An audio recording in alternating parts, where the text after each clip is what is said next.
মৰমৰ ছাত্ৰ ছাত্ৰীসকল, ভাষা জ্ঞান পৰীক্ষাৰ কাৰণে তোমালোকৰ আগতে কেইটামান টপিক ডিছকাছ কৰা হৈছিল।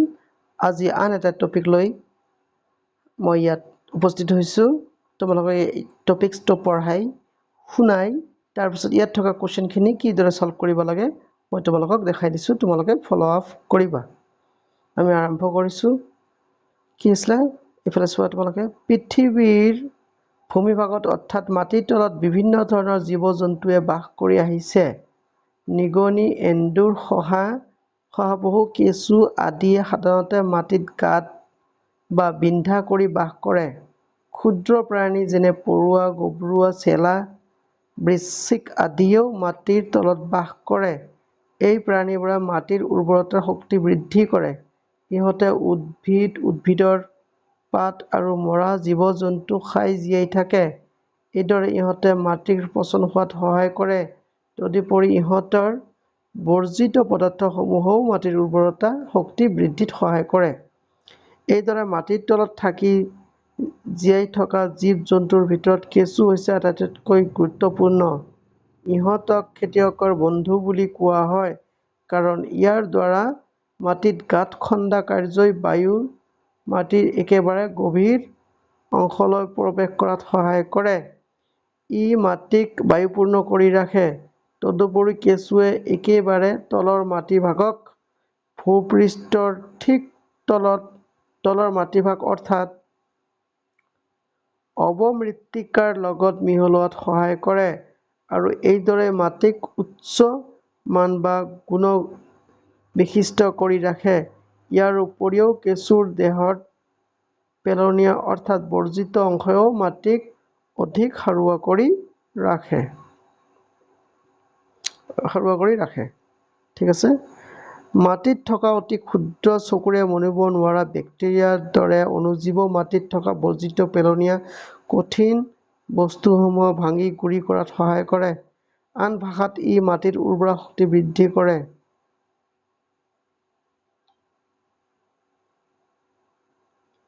উদ্ভিদৰ শিপাসমূহেও মাটিৰ ক্ষুদ্ৰ অণুবোৰৰ একেলগ কৰি ৰখাত সহায় কৰে। ইয়াক পানীৰ লগত বৈ যোৱাত বাধা প্ৰদান কৰি ৰাখে। খেতিয়কৰ এইখিনি আছিল তোমালোকৰ টপিক। এতিয়া আমি কুৱেশ্যন আনচাৰলৈ আহোঁ। এতিয়া তোমালোকৰ হয়তো এইটো কি আছিলে 16 নম্বৰ কুৱেশ্যন। এই কুৱেশ্যনটো কি আছিলে, খেতিয়কৰ বন্ধু বুলি কাক কোৱা হয়? এইটো এক্সাৰতে তোমালোকে লিখিব পাৰিবা, কেঁচুক। আচ্ছা, তাৰপিছত 17 নম্বৰ কুৱেশ্যনটো, মাটিত বাস কৰা প্ৰাণীৰ জীৱনে মাটিৰ অপকাৰ সাধন কৰে। মাটিত পানীৰ পৰিমাণ সন্তোষজনক কৰি ৰাখে। মাটিৰ গুণ বৃদ্ধি কৰে আৰু ইয়াৰ উৰ্বৰতা শক্তি বঢ়ায়। গতিকে এইটো হ'ব তোমালোকৰ option number 3 right answer. Next কুৱেশ্যনটো আছিলে, কেঁচুৱে কি কৰে মাটিত? মাটিৰ ক্ষুদ্ৰ কণিকাবোৰক একেলগ কৰি ৰাখে। বায়ুক মাটিৰ গভীৰতালৈ প্ৰৱেশ কৰাত সহায় কৰে। একেবাৰে তলৰ মাটিভাগক অৱমৃত্তিকাৰ লগত মিহলোৱাত সহায় কৰে। সিহঁতৰ দেহত বৰ্জিত পদাৰ্থৰ দ্বাৰা মাটিৰ গুণ বৃদ্ধি কৰে। একচুৱেলি হয় কি, 1 নম্বৰ অপশ্যনটো বাদ দি 3টা অপশ্যনে কিন্তু ৰাইট। এতিয়া কথা হ'ল কি, তোমালোকে লিখিবা কোনটো, এইটো প্ৰব্লেম হয় নাই? গতিকে এইখিনিত তোমালোকে যিটো চবতকৈ বেছি অথেণ্টিক সেইটোহে অপশ্যন তোমালোকে লিখিবা। ইয়াৰ ক্ষেত্ৰত অপশ্যন নম্বৰ 3টোৱে চবতকৈ বেছি অথেণ্টিক। একেবাৰে তলৰ মাটিভাগক অৱমৃত্তিকাৰ লগত মিহলোৱাত সহায় কৰে। এইটো right answer. Next question number 19,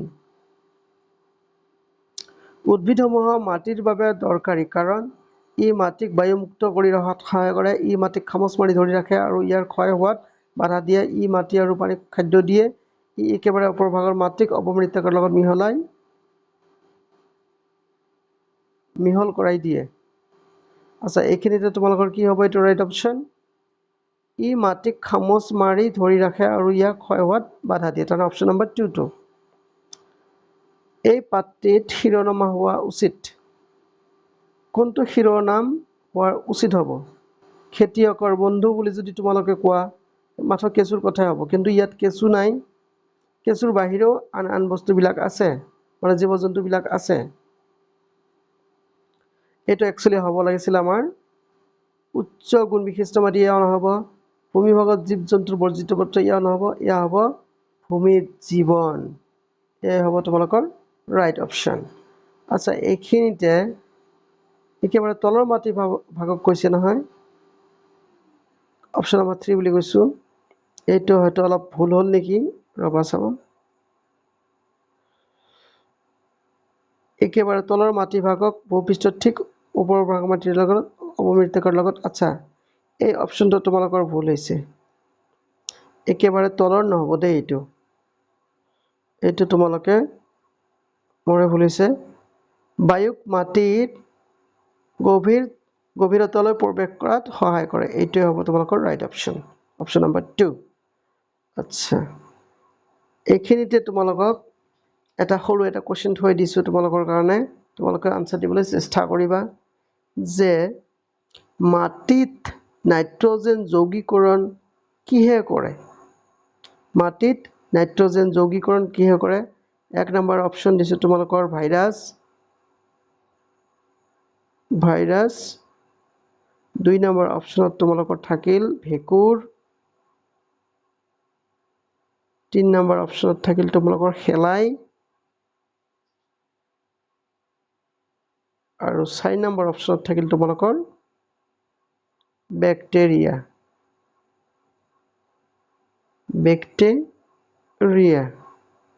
কোনটো হ'ব তোমালোকে কমেণ্টত লিখিবলৈ নাপাহৰিবা। চোৱাৰ কাৰণে ধন্যবাদ।